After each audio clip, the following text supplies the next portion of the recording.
everybody. So this week I've written a poem about how I see things and I'd like to read it to you. It's called Black Swan. Do you remember when there was time and space and everything could be erased? Back in the 60s and 70s when we all knew what to do because everything was shiny and new?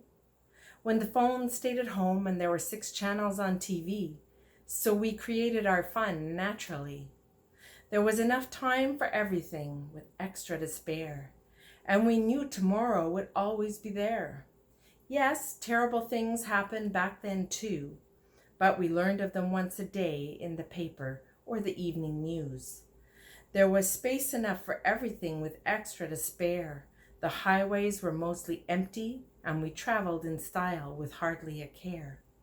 The world had its problems back then too, thus it has always been. But there was time and space enough to solve them, and we still had our dreams. Then ever so slowly things started to grow, multiply, and swell. More people living longer meant more of everything else as well. And life got faster and faster, and we wanted more and more, until it got to a point where we wondered what we were running for. The treadmill of life kept us working and sleep deprived, wondering why we were feeling anxious and depressed and barely alive.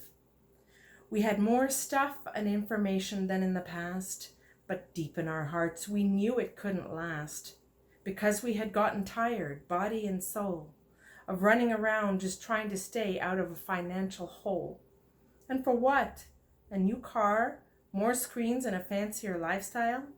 To convince us that this never-ending treadmill was actually worthwhile?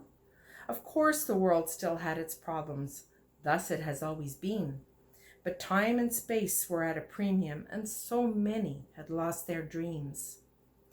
Now the world has suddenly come to a grinding halt, something no one could have foreseen, not even John Galt. No more rushing or running just to get through the day. We don't know where we're going, come what may.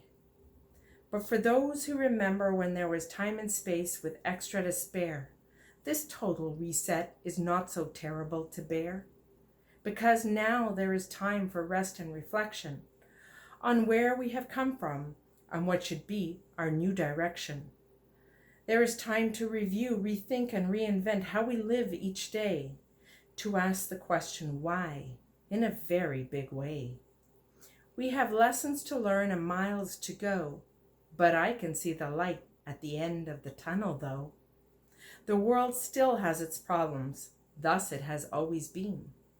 But there is time and space enough to solve them, and we still have our dreams. Thank you. Bye-bye.